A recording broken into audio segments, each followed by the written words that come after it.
you have to love what you're doing. You just have to, because you're going to wake up one day and you're going to say, man, I spent 50 years of my life helping someone else set up their business and reach their goals and their vision.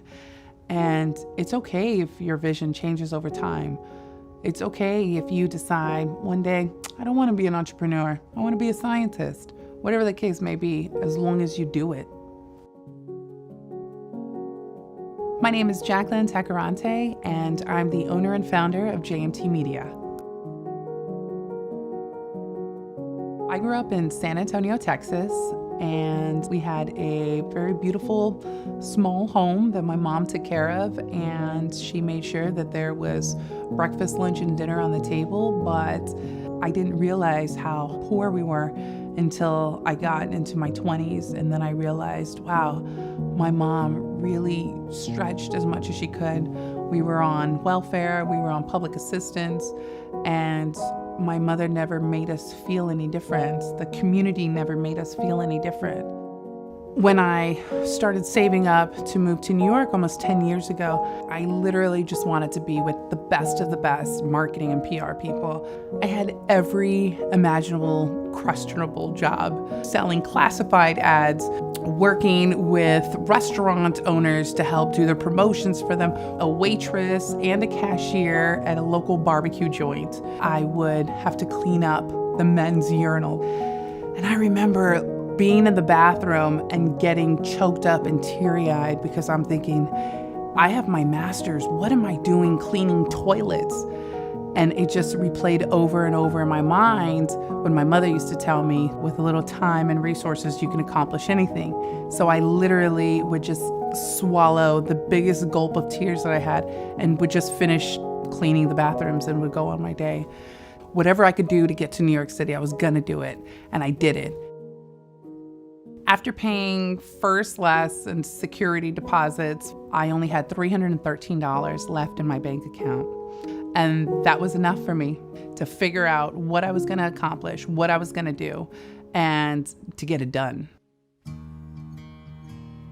Working in marketing and PR in New York City, it was interesting because you get to see all these beautiful facets of the fashion industry and big brands. But in working with so many agencies, I quickly realized that you have to be passionate about the products and the people that you're working with.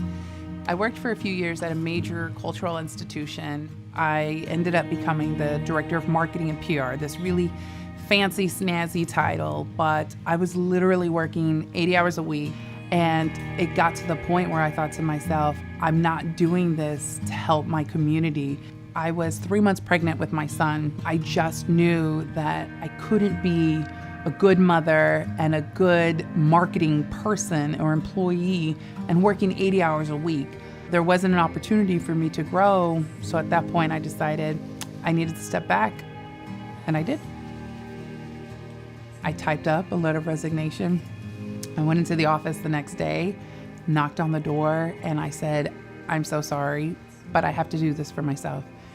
It was the scariest moment of my life, but it was also the most exhilarating moment. I didn't have a formal business plan put together, but I definitely had close to 20 years of experience under my belt, 1,600 press contacts in my phone, and hundreds and hundreds of colleagues that I had met over the years from networking events and from partnerships. So with a master Rolodex, I was ready to hit the ground running. Everyone has something, and it doesn't necessarily mean that you have to be the best graphic designer or the best writer for PR or the best storyteller, but you have to find one thing that you can pull out that separates you. And even if you don't know exactly what that is, start playing around with ideas. I knew going into this that I could bring something different to the table. I knew that I not only had the 20 years experience, but I also had the nonprofit background. My mom used to always say, anything you do in life, make sure you walk with the purpose. My staff and I, we talk about what our purpose is and what our role is. It's not just to help a client. It's not just to help a nonprofit. It's also to be very transparent and authentic. Just write it down. Write down what makes you different. because only you can limit yourself. That's it.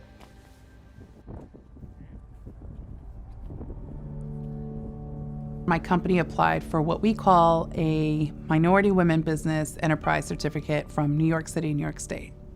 My initial application was denied because my birth certificate said that I was Caucasian.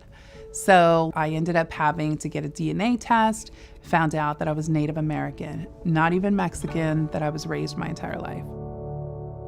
I immediately contacted my mother in Texas, and she had no idea. So I ended up calling my grandmother.